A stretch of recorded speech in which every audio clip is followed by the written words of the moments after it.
estimados amigos, caríssimos companheiros de ideal cristão, sejamos todos bem-vindos a essa noite em que nos propusemos falar acerca da inveja. A inveja é uma paixão muito bem comentada no nosso cotidiano, porém pouco entendida, uma vez que nós preferimos admitir que nós não possuímos ou não invejamos ninguém.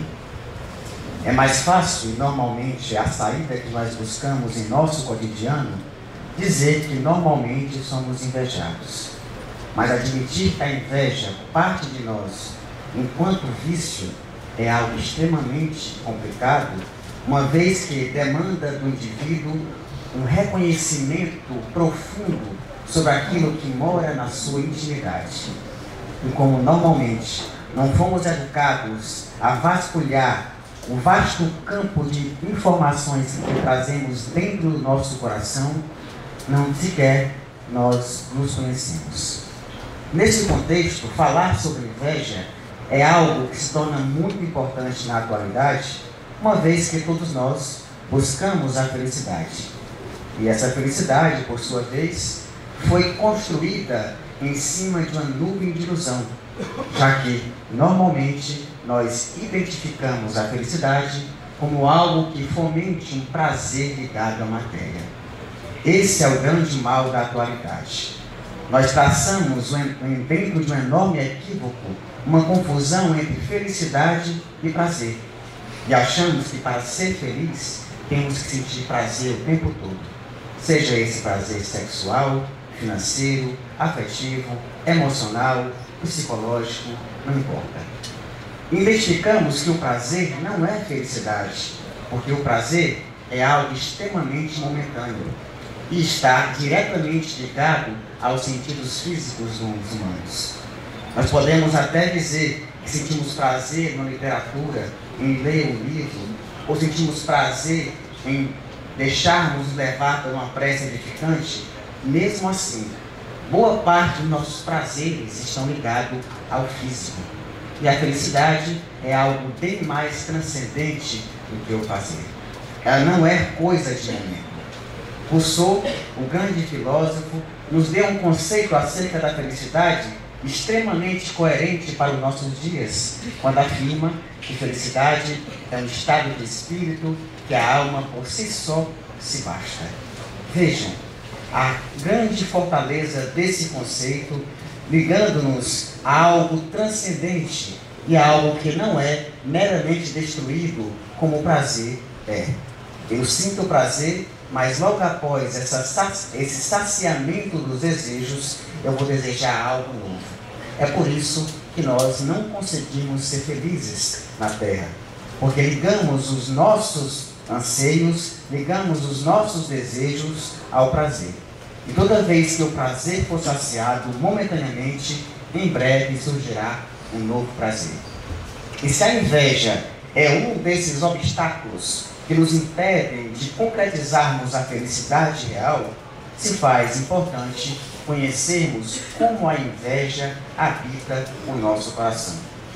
Uma vez que todos nós somos possuidores desse vício, que se usado em excesso torna-se um vício, mas na verdade é uma paixão. Em breve nós entenderemos aonde está o limite entre a paixão e o vício. Para buscarmos um entendimento maior acerca da inveja, foi preciso que fôssemos buscar dentro de um contexto histórico e científico, aonde inicialmente podemos localizar o início da história da inveja. Vamos perceber que o primeiro caso de inveja e o mais conhecido entre todos nós é o caso de Caim e Abel. Ambos irmãos, só que um invejava a beleza e o poder do outro. E essa inveja tomou proporções maiores a partir do momento que, em sua mente, a oferenda feita por Caim era superior e Deus tinha gostado mais desta oferenda do que a oferenda de Caim. Eu falei, eu troquei os irmãos. Abel fez uma oferenda que aos olhos de Caim foi mais agradável para Deus. E isso despertou esse sentimento de inveja tão peculiar dentro de nós. A partir desse contexto histórico, podemos perceber que a inveja, o ciúme e a posse são ingredientes muito parecidos, já que o ciúme é o excesso em buscar algo que já se possui, em zelar por aquilo que teoricamente já é seu. E isso torna-se uma forma doentia tão grande que nós não conseguimos limitar até onde estamos ultrapassando o nosso direito e invadindo o território do próximo. Já a posse é a cobiça exagerada por algo que não me possui. Eu desejo aquilo, eu quero aquilo com todo o afinco e luto, mesmo que para isso eu tenha que usar de artimanhas antiéticas. E a inveja, por si só, é algo ou um sentimento que nós não nos sentimos felizes com a posse do outro, ou seja, pela felicidade do outro nos incomoda. E foi justamente o que aconteceu na figura histórica pintada pelo pintor italiano Daniele Crespi, de Caim e Abel.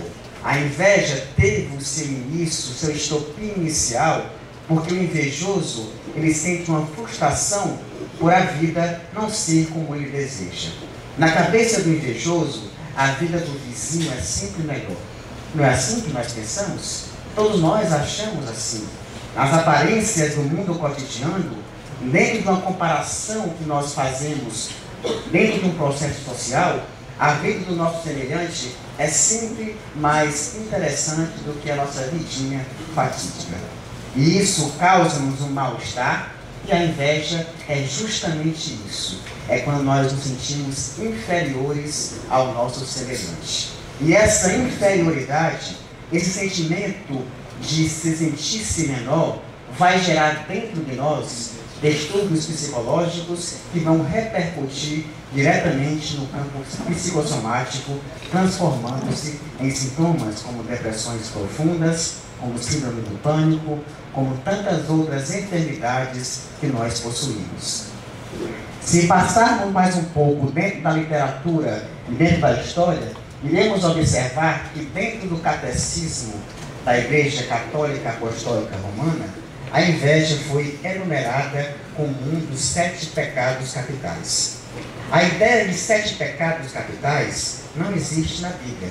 Muito embora, se formos enumerar a quantidade de vezes que a palavra inveja aparece na Bíblia, perderemos a conta, porque ela é citada inúmeras vezes, fora as vezes que ela é citada de forma indireta, como no caso de 1 Samuel 18, versículo 9 a 25, onde o rei propõe a Davi, Saul propõe a Davi o comando de seus exércitos e a mão de sua filha, pelo simples fato de presentear aquele a quem ele invejava, pois ele queria, por fim, que ele morresse em uma batalha e assim pudesse se livrar de vez daquele a quem ele nutria inveja. Vejamos que a Bíblia ela é recheada de passagens que citam a inveja como algo nocivo à humanidade. Em Provérbios 14:30, iremos observar que a inveja é a podridão dos ossos. E esse conceito por si só mostra o quão nocivo é esse sentimento e o quanto ele dificulta o nosso autorreconhecimento, nosso autoconhecimento e torna-se um entrave nas relações interpessoais, nossa com nós mesmos e nossa com o nosso próximo. Nesse contexto, a partir do século IV, o monge Evagrius fundamentou a ideia da inveja como 7 pecados capitais. Esse monge, que viveu na parte do deserto do Egito, formulou a ideia de, inicialmente, 8 males que atingiam os corpos. E um desses males seria a inveja.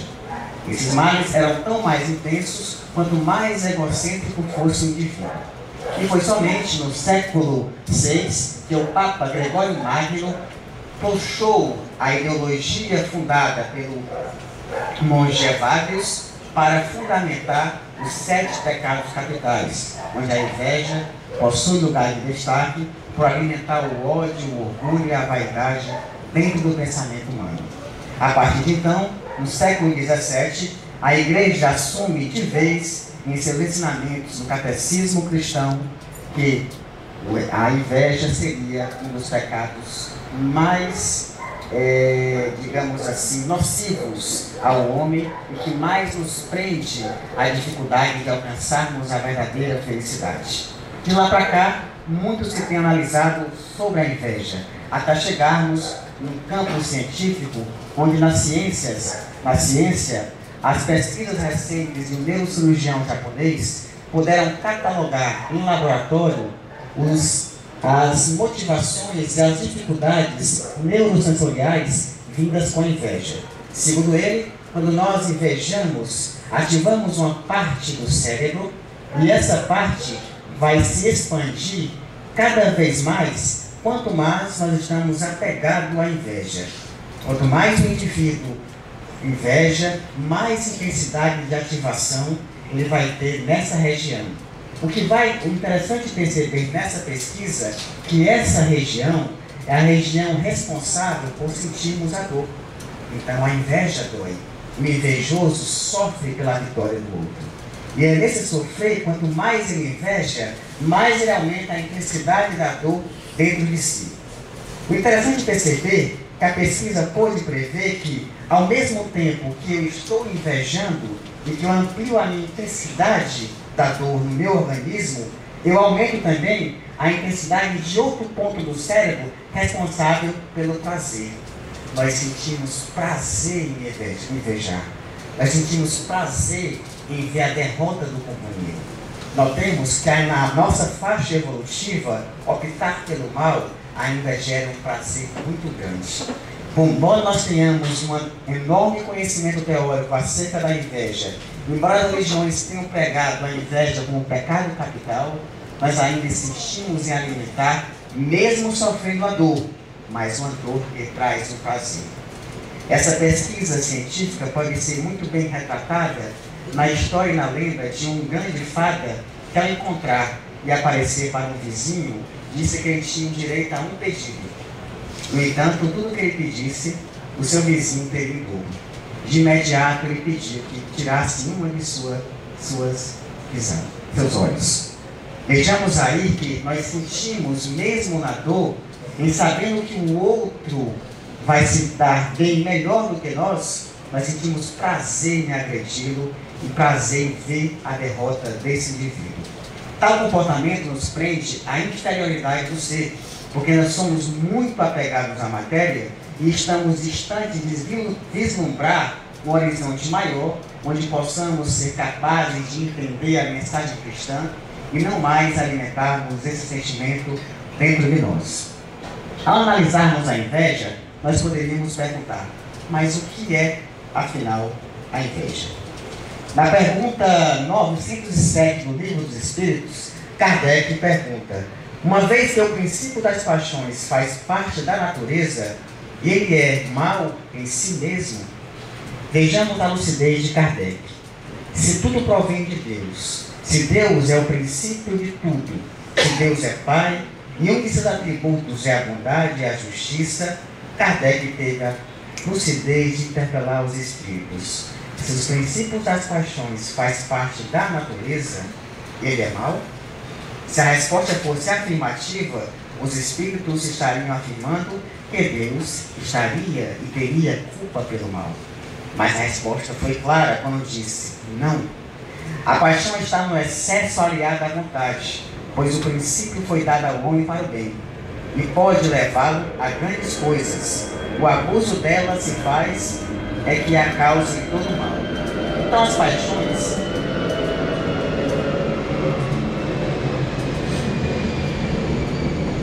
dentro do processo evolutivo da humanidade, os sentimentos como o ódio, a inveja, a vaidade têm tanta importância na construção de nossa identidade quanto a atividade sexual, a atividade física, a atividade emocional. Porque são esses ingredientes que colaboram na construção do nosso eu, daquilo que trazemos e construímos ao longo de nossa experiência evolutiva. Essas paixões em si são colocadas no homem para o bem, desde que nós a utilizemos para o bem.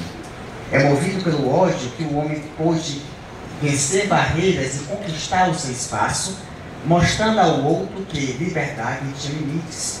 que você não poderia ultrapassar daquela barreira.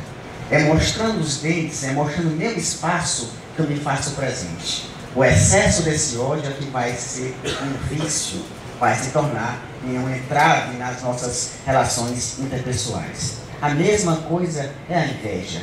Quando a inveja fica no campo da admiração, ou seja, quando eu observo o meu vizinho, o meu companheiro, o meu professor, o meu mestre, o meu irmão, e observo no sentido de admirá-lo, a inveja está no campo saudável.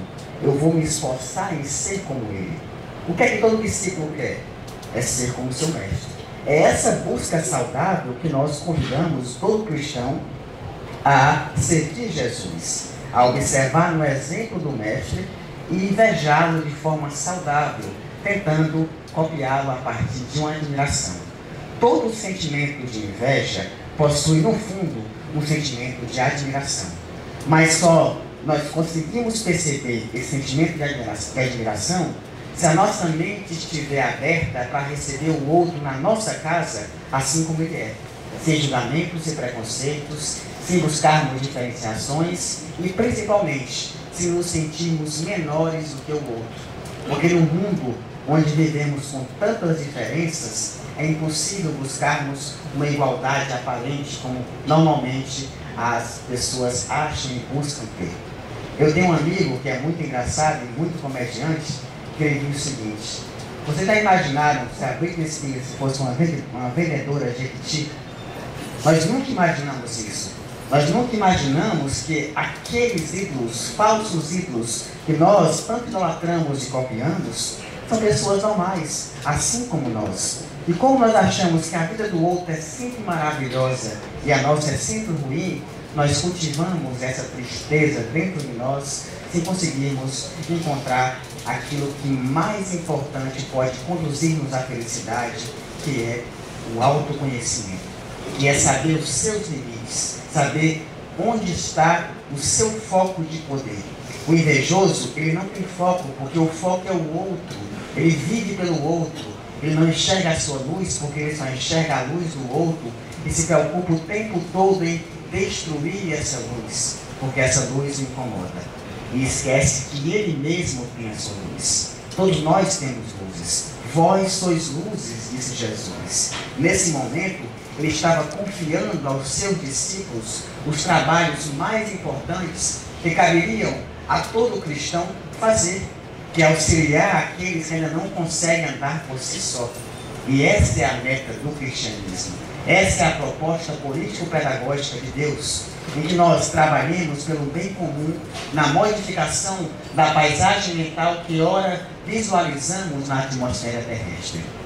Nesse caso, a paixão, a inveja, não é necessariamente algo ruim, desde que nós a utilizemos dela como admiração e passemos a trabalhar no nosso crescimento e passemos a copiar o outro naquilo que ele tem de belo, introduzindo novas características que irão somar no nosso caráter. Copiar aquilo que já é feio, nós já copiamos todos os dias. Os maus hábitos são fáceis de serem copiados e difíceis de serem desvencilhados no nosso cotidiano. Já os hábitos saudáveis são fáceis de serem perdidos e difíceis de serem conquistados, porque demandam um esforço muito grande, já que todos, na atualidade, cultivamos valores equivocados. Esses valores estão ligados ao campo da matéria e totalmente distantes do campo do Espírito, conforme nos orientou Jesus. Veremos então que a inveja é o derivado mais direto e imediato da vaidade. E a vaidade é essa outra paixão que, quando utilizada em excesso, causa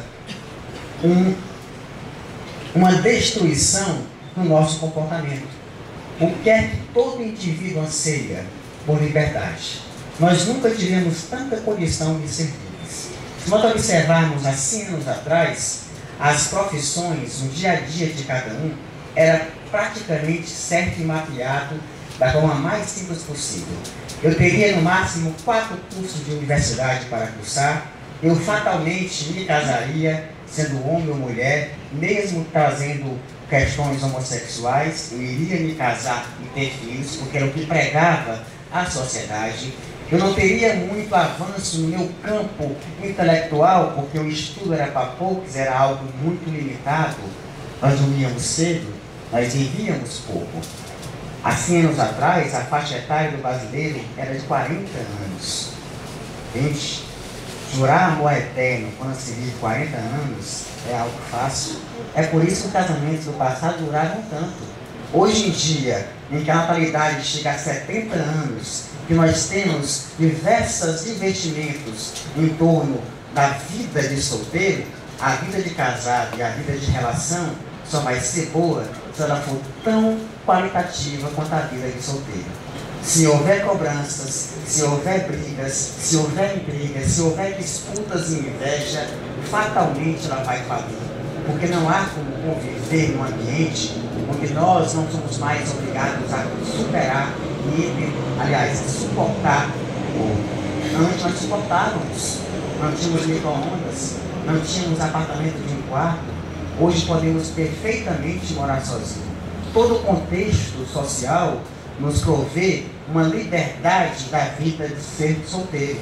E isso aumentou a nossa capacidade do individualismo, porque eu não vejo como algo nocivo totalmente. As pessoas dizem que o individualista é alguém egoísta. Eu discordo desse contexto, porque normalmente nem sempre é assim. O egoísta não é alguém individualista, pelo contrário, o egoísta é alguém gregário. Ele está sempre próximo a alguém generoso para parasitar, para sugar a energia daquele bondoso que está a alimentá-lo. Na individualidade, nós temos a capacidade de perceber quem nós somos, sem nos deixar conduzir pela grande quantidade de informações que é a mídia. Desde que utilizemos o lado bom da individualidade, sem nos tornarmos cada vez mais grosseiros, sem nos tornarmos cada vez menos solidários. A intenção da individualidade não é essa, nos fecharmos no nosso mundo e esquecer o nosso próximo. Não. O indivíduo que se individuou, conforme asseveram os sociólogos, é alguém que, embora esteja na massa e esteja presente na multidão, não se deixa levar pela multidão. Ele não é mais um na multidão, pelo contrário, ele tem consciência de seu papel social e trabalha pela coletividade. Nesse contexto, a inveja é o derivado mais direto da vaidade. E se formos observar, a vaidade, durante a história da humanidade, ela foi muito debatida pelos filósofos no passado. Desde antes do Cristo, a vaidade recebe enormes textos e capítulos que analisam o efeito nocivo desse sentimento quando desequilibrado em nosso comportamento. E esses ensinamentos foram presentes até o ano de 1800. A partir daí, nenhum filósofo mais procurou escrever sobre a vaidade. O homem, dotado de uma liberdade, achou que era muito mais fácil e prazeroso, por achar que a felicidade estava vinculada ao prazer, cultivar a felicidade, a vaidade, ao seu bel prazer. E eis que antes, a vaidade, que era um atributo somente de reis e rainhas, passou a ser algo que todos. Com a internet hoje, todos os jovens são vaidosos. Nós somos vaidosos. Eu observo no trabalho o quanto nós modificamos o perfil hoje masculino nas academias.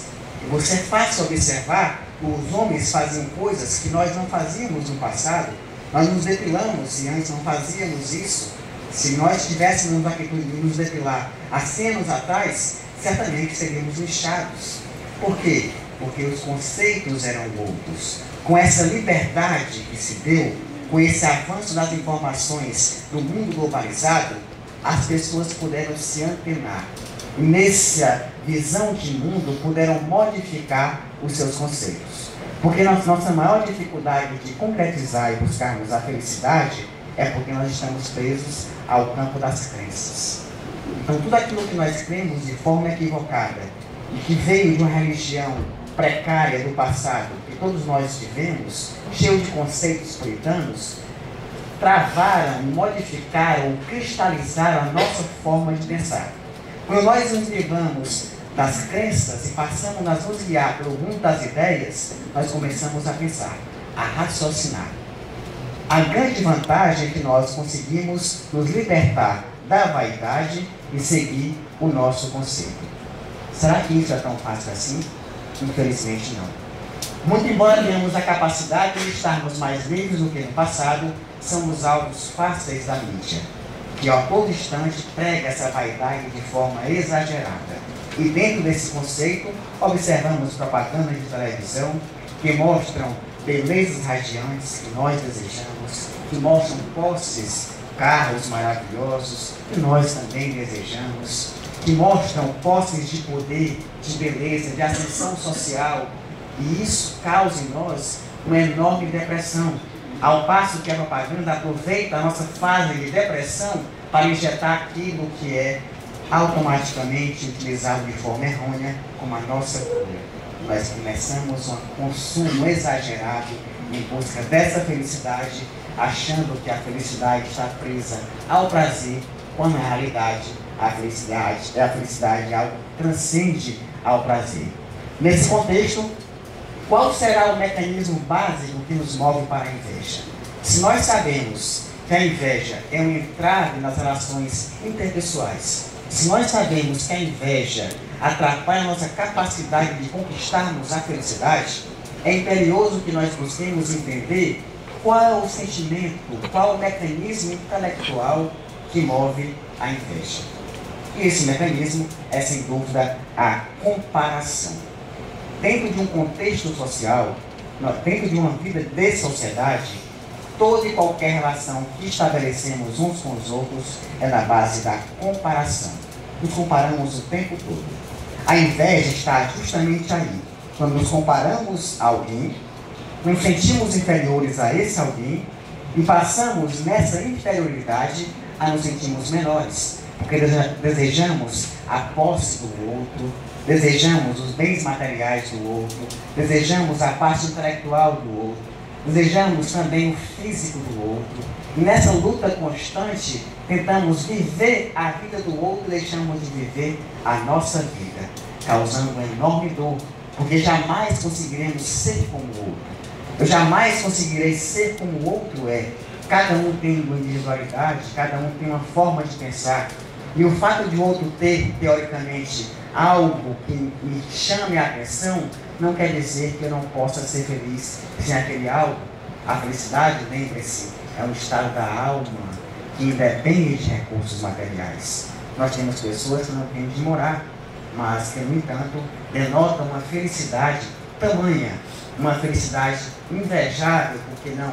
Porque apresentam um equilíbrio de alma que nós não temos. E todo o mecanismo da humanidade é feito na comparação.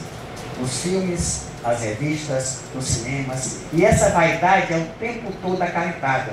E eis que hoje, para alguém ser celebridade, não basta, ou seja, não é necessário escrever um livro ou ser um grande artista. Não é necessário fazer uma descoberta científica.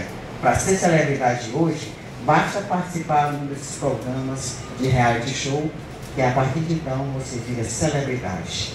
Vejam como os nossos conceitos estão equivocados. Aí eu volto a perguntar: já imaginaram se a Britney Spears fosse uma vendedora de Jequiti? Tudo seria diferente. Mas nós criamos essa ideologia que a vida do outro é maravilhosa e traçamos sempre a busca pela vida do outro, esquecendo da nossa vida. E a comparação, ela é muito bem explicada, ela é muito bem entendida dentro da cultura do São Tomás de Aquino, no século XIII, quando ele vai dizer que esse processo de ressentimento da inveja. A inveja, ela não nasce simplesmente a partir do momento em que eu olho o outro, vejo o outro, desejo o que ele tem e fico invejado, e fico com inveja. Não, ela é algo muito mais sorrateiro. Primeiro eu olho o outro, desejo o que o outro tem, me sinto infeliz com a felicidade e a posse do outro, e aquilo vai causando dentro de mim um estado de lamentação. Quando esse estado de lamentação não é suficiente, eu sou invadido por um ódio profundo que me dá a vontade de destruir aquele a quem eu tenho inveja. Veja a história de Caim ao matar Abel. Ele não suportou a felicidade do irmão a ponto de matá-lo e destruir movido pelo ódio. E ninguém foi mais categórico em catalogar os meandros desse sentimento como São Tomás de Aquino. quando enumerou as 5 filhas da inveja. A primeira delas é a murmuração. O invejoso, de imediato, quando começa a comparar-se com o outro, ele primeiro vai murmurar. Ele vai resmungar sobre alguma coisa que ele não concorda no outro, que ele queria para si. Em seguida, ele vai partir para a detração. Ele vai criticar o outro. Não é assim que nós fazemos? Ao mesmo tempo que murmuramos, vangloriando as virtudes que supostamente nós dizemos ter, nós partimos para atacar o outro na crítica. Isso é a detração. Essa é a segunda filha da inveja. Para, por terceiro, alimentarmos o outro. Já que eu não consegui, na minha crítica, acabar com o outro, e o outro ainda continua a me incomodar, eu vou nutrir por ele um ódio profundo e gratuito, sem nenhuma causa emergente, sem nenhuma causa direta, já que a causa não está no outro, está em mim. Por fim, na quarto item, é a tristeza com o sucesso do invejado. Eu fico triste pela grandeza do outro. Eu não fico alegre pelo outro estar feliz. Pelo contrário, eu alimento dentro de mim a tristeza porque eu me acho inferior e incapaz de conquistar aquilo que o outro conquista. Quando, na realidade, em via de regra, todo invejoso detém em si capacidade de conquistar tudo aquilo que deseja, mas por sentir-se inferiorizado e incapaz, prefere tentar roubar do outro do que construir. Construir é algo fundamental na busca da felicidade. Nada cai do céu. O defeito do mundo hoje é achar que a felicidade é uma regra e um direito de todos nós, e que temos que ser felizes o tempo todo. Esse é o maior equívoco da humanidade. O medo das dores, o fugir das dores, o querer que Deus arranque do nosso comportamento a dor, quando a dor tem essa capacidade de nos arrancar do comodismo que nós alimentamos durante muito e muito tempo. A dor tem a capacidade de nos arrancar desse estágio letárgico que nós alimentamos em nosso comportamento, que tanto atrapalha o nosso crescimento espiritual e que tanto nos distancia da proposta educativa de Jesus. Até chegarmos no quinto ingrediente, ou na quinta filha da inveja, que é justamente a alegria com o infortúnio do outro. Eu me sinto feliz com a queda do outro. Esse é o nosso comportamento. Sabe aquele risinho sarcástico que escapa da nossa boca quando o outro se dá mal? Todo mundo já sentiu isso, não é verdade? Nós sentimos isso porque nós invejamos. Ele pôde entender, nesse processo de ressentimento, o quanto a comparação está inserida no nosso processo social. Nós nos comparamos o tempo todo. Toda vez que eu me comparo a alguém e fico triste, forçosamente eu estou invejando. Eu não estou dizendo aqui que toda vez que eu me comparar, eu estou invejando. Não é isso. Eu estou dizendo que toda vez que eu invejar, eu terei feito antes uma comparação. Eu me comparei com o outro e me achei menor que o outro. E desse achar-se menor, eu construí a minha inferioridade psicológica por não conquistar aquilo que o outro possui, seja no campo material, físico, emocional, psicológico ou espiritual. A inveja está presente em todos os sentimentos, em todos os segmentos sociais. Para entendermos melhor como a comparação está mergulhada no nosso processo educativo, eu busquei 2 segmentos sociais da nossa rotina, onde todos nós, obrigatoriamente, passamos por essa vivência. Um é a família. A família é o laboratório inicial, onde o espírito é convidado a rever conceitos, a partir das desavenças familiares e a partir da construção de amor e afeto feito com os parentes. Da família podem surgir os mais profundos exemplos educacionais, como também poderão criar raízes os mais difíceis vícios que podem ser engendrados pelo amor e excesso dos pais. Nesse contexto, a comparação é algo presente na família. Nós somos comparados o tempo todo. Se formos observar, no nosso dia a dia, tem sempre um tio, um irmão mais velho, que foi modelo de comparação a ser seguido. Ou, muitas vezes, nós mesmos fomos esse modelo para irmãos mais novos. Nessa fase de comparação, nós criamos os filhos a partir de uma competitividade. E eis que um dos erros mais clássicos na educação é criar todos os filhos de forma igualitária. Eu criei fulano da mesma forma que criei Beltrano. Não sei por que ele ficou assim. E esquecemos que na educação, cada criança tem sua peculiaridade. Cada criança tem sua individualidade. E merece uma educação específica, porque ninguém é igual a ninguém. E é lógico que a criança mais tranquila é mais fácil de ser conduzida. E a criança mais elétrica não pode ser conduzida da mesma forma que a mais tranquila foi. Ela precisa de não. E é o não que falta na nossa educação.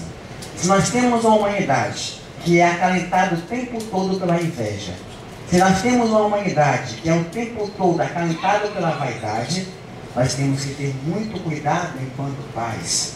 Porque o grande erro dos pais é querer dar aos filhos aquilo que não tiveram. Nesse projeto triste, os pais vendem aos filhos uma falsa felicidade, como somente ele, pais, tivessem a condição de dar aos filhos a felicidade. E os filhos não fossem capazes de construir a sua própria felicidade. Nesse contexto, nessa relação doentia, a criança cresce achando que a felicidade é um direito. E ela não vai entender quando a vida em sociedade dizer que a felicidade não é real. Porque muitas vezes nós temos que matar leões para conseguirmos um local. E aí que entram os remédios para curar a pressão alta, para curar a gordura, para curar a insônia, para curar os triglicerídeos, para curar a depressão, a síndrome do pânico.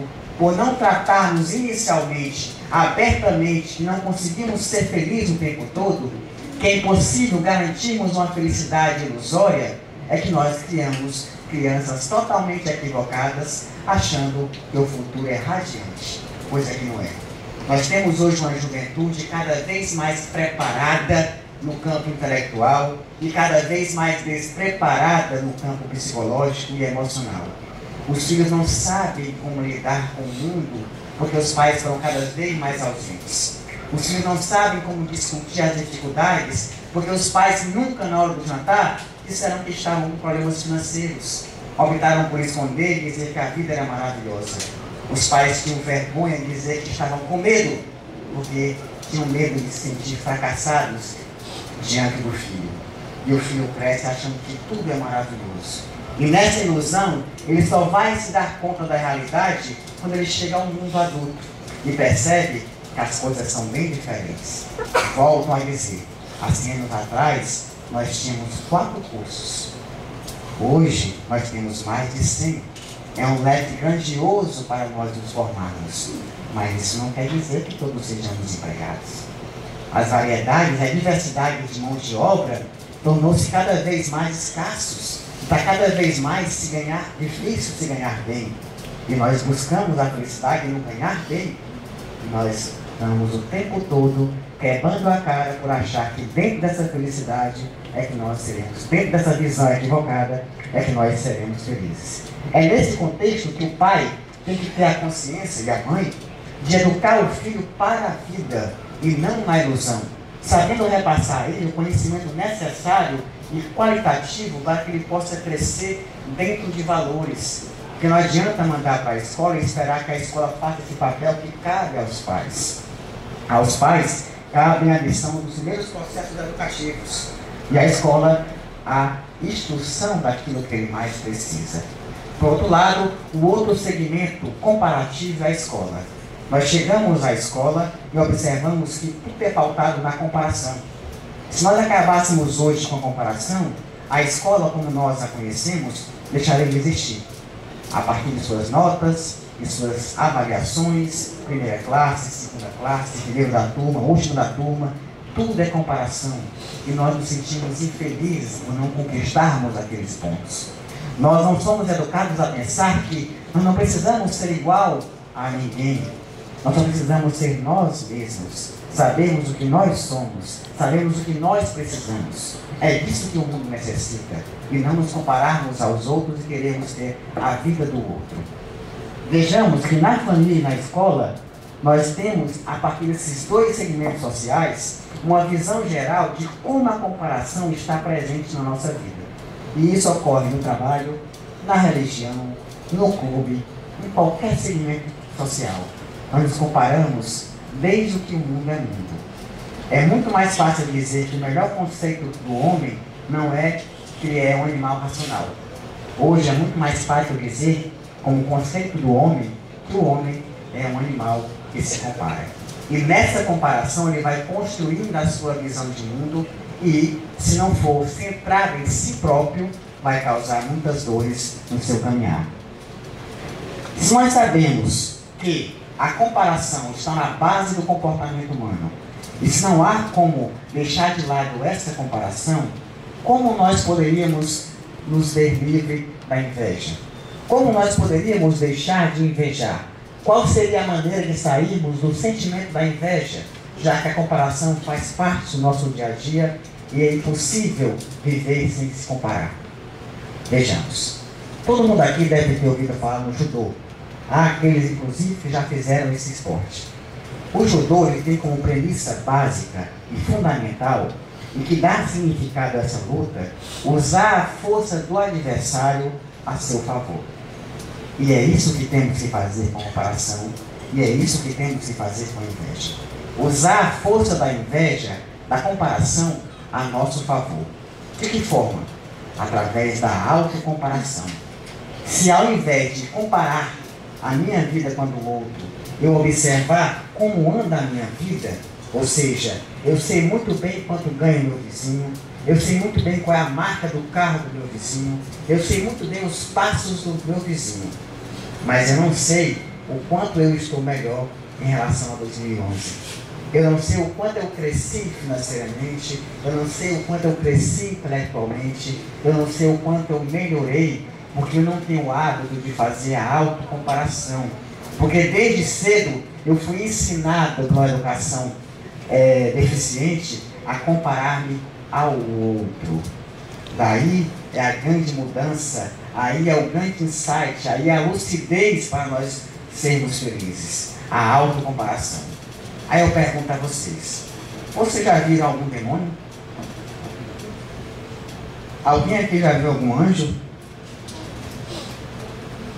Não? Vocês não falaram no espelho antes de vir para cá? Sim, porque os demônios não estão mais no inferno. Lá é muito quente. Estão no shopping center, nos carros, nos centros espíritas, nas igrejas evangélicas. Somos nós. Nós cultivamos dentro de nós o ódio e o amor. Nós temos algo de demoníaco também, como temos algo de angelical. Agora, optar por qual metade depende de cada um de nós. E isso só é possível a partir da autocomparação. É parar de enxergar o outro, é parar de enxergar a vida do outro e tentar entender e se observar no espelho aquilo que você pode mudar, aquilo que você é sem máscara. Porque normalmente a vida de comparação com os outros faz com que nós criemos mecanismos de defesa e achemos que a culpa sempre é do outro e nunca nossa. Quando na realidade nós é que alimentamos o hábito nocivo de cultivar dentro de nós a aversão pelo outro, por não percebermos o outro como uma extensão de nós mesmos. A autocomparação, ela é eficaz a partir do momento que eu tiro o foco do outro e o foco passa a ser eu mesmo. Ou seja, eu vou me gerir a partir do meu interior, daquilo que eu sei, daquilo que eu tenho como potencialidade. Na autoaceitação, eu passo a entender e observar aquilo que eu sou e trabalhar com as ferramentas que eu já possuo na transformação daquilo que eu quero ser. Porque eu quero admirar o outro. Eu posso observar o outro, admirar o outro, mas não ficar preso ao outro, mas voltar para mim e trabalhar na minha transformação. E isso foi o que o sociólogo Jacques Derrida quis dizer quando criou a ética da hospitalidade, que é poder receber o outro na nossa casa específica, entender a diferença, que não somos iguais a ninguém, receber o outro, mas não se perder no outro. Antes, voltar para si e tentar construir um novo eu, uma nova forma de visualizar a partir do exemplo vivido no outro. Se eu mensurei que todos nós temos algo de demoníaco, todos nós temos algo de angelical, é bem verdade, todos temos. Eu posso observar aquilo que de ruim tem no meu próximo e não copiar. Bem como eu posso observar aquilo que tem o meu próximo tem de bom e copiar. O pastor René Kivitz, a quem eu tenho enorme estima e admiração e sempre acompanho suas pregações, diz que toda atitude de poder é demoníaca, mas todo gesto de servilismo, de serviço, é crístico. Toda vez que nos optarmos por servir, em auxiliar aquele que mais precisa, estamos optando por seguir o processo pedagógico orientado por Jesus. Basta que nós optemos pelo amor, e certamente tudo fica mais fácil, já que para quem ama, o fardo é leve e o jugo é suave, segundo disse Jesus. Jesus mente? Não. Então, se ele não mente, por que nós lutamos tanto em amar, se sabemos que é o amor que será capaz de nos libertar dessa dificuldade e dessa ideia equivocada que nós temos? Na autocomparação, eu tenho a oportunidade de crescer. O processo de comparação com o outro, sem o fortalecimento do nosso eu, através da autocomparação, leva-nos a uma forma de desespero, porque sempre haverá alguém melhor do que nós, em algum aspecto. Não há como fugir. Todos somos diferentes. Não adianta querermos o corpo do outro. Não adianta querermos ser como o outro. Não adianta querermos o cabelo do outro. Não adianta querermos a casa do outro, a mulher do outro, a vida do outro. Porque a nossa vida, por mais simples que ela seja, ela é nossa. E nós temos essa capacidade de geri-la. Nós temos que aproveitar essa liberdade que a vida hoje nos dá, já que somos mais livres, e tentarmos construir a nossa própria história, o nosso próprio destino. Somente assim seremos capazes de nos desvencilhar da inveja e não sermos alvo tão fácil na mão da vaidade e do sofrimento. Somos todos diferentes, mas seguimos o mesmo caminho que é Jesus. Se todos temos o mesmo ideal de crescimento, se todos, católicos, protestantes, evangélicos, lutamos por uma causa em comum, não deixemos que as diferenças virem barreiras intransponíveis em nossas relações interpessoais. Podemos lutar juntos e não precisamos de diferenciações. É justamente perceber o outro e aceitar o outro como ele é que eu vou ter ferramentas suficientes para trabalhar a inveja que ora possuímos. Porque todos possuímos. Não adianta achar que nós não somos invejosos, porque nós somos. Eu diria até que eu sou muito grato a vocês, porque ao construir essa palestra, eu pude perceber que algumas pessoas, por quem eu nutria uma certa antipatia, na realidade eu os invejava. Foi duro perceber isso. Doeu admitir isso. Eu nutria inveja. Então vejam, vocês, ao me convidarem com o tema, porque esse tema foi proposto por algum espectador que me pediu por e-mail, eu me vi naquele momento portador da inveja, que até então eu não catalogava, porque eu achava que a culpa era do outro, eu achava que o inconveniente era o outro. Ao estudar a palestra, graças a vocês, eu pude perceber que eu estava com inveja, que eu não era diferente de qualquer ser humano, que eu tenho que trabalhar esse sentimento dentro de mim e acabar com ele, se eu quiser me assemelhar em ser um trabalhador fiel do Cristo. Nesse processo de mudança, nós devemos entender os tipos de inveja. Eu falei da inveja nos seus variados aspectos, científicos, religiosos, como se dá no processo social através da comparação. Essa informação toda que nós apresentamos nos leva a perceber que nós temos dois tipos de inveja. A construtiva, que essa construtiva vai ser traduzida em admiração. É aí que eu uso o exemplo que todo discípulo quer ser como seu mestre.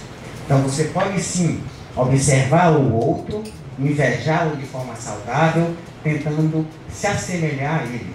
É como um aluno que admira a intelectualidade de seu professor e quer ser como ele, e começa a estudar para ser um grande intelectual. Essa é a inveja construtiva, porque nasceu da admiração. Toda vez que invejamos, nós temos lá no fundo o sentimento de admiração. Mas eu só vou percebê-lo se eu estiver no processo de autocomparação. Se eu me comparar com o outro, eu não vou perceber a admiração. O que tem de mais em mim na inveja vai ser ativado. Eu vou sentir a dor na parte do cérebro, ao mesmo tempo que eu vou sentir o prazer na parte inferior. Nesse processo, eu vou estar alimentando uma emoção destrutiva. A emoção destrutiva, ela pode ser tanto depressiva como hostil. A depressiva é aquela que me deixa triste, com baixo estima, que me deixa cabisbaixo, que me deixa com vontade de pensamentos suicidas. Essa é a inveja depressiva. E a inveja hostil é aquela que vai nutrir pelo invejado o ódio gratuito, o desprezo gratuito. Esses são os dois tipos de inveja extremamente nocivos no nosso comportamento. E se nós trabalharmos esse tipo de inveja, se nós tivermos a capacidade de administrar a inveja dentro do nosso comportamento, certamente sairemos aqui muito mais vitoriosos ao acabar a nossa batalha. As batalhas travadas no nosso comportamento são várias, mas não temos que sofrer pelas dores da vida. Tudo dá graça, diz Paulo na primeira carta aos Tessalonicenses, versículo 18. Em tudo dá graça. Temos que agradecer a Deus por tudo que nós temos, porque nossa vida, por mais falha que seja, por mais incompleta que seja, é nossa. E nós temos potenciais para valorizarmos aquilo que nós temos e que somente nós podemos valorizar, que é o nosso dia a dia, o nosso trabalho, o nosso afeto, nossos pais e irmãos. Se assim nós o fizermos, nós estaremos no caminho do autoencontro e fatalmente seremos felizes. Só se ama quem se aceita. E só se aceita como se é aquele que reconhece os seus defeitos, mas não estabelece culpa por Deus. Pelo contrário, reconhece-os e procura modificá-los a fim de se tornar melhor, a fim de se libertar. A liberdade é um atributo que nós temos e ainda não valorizamos.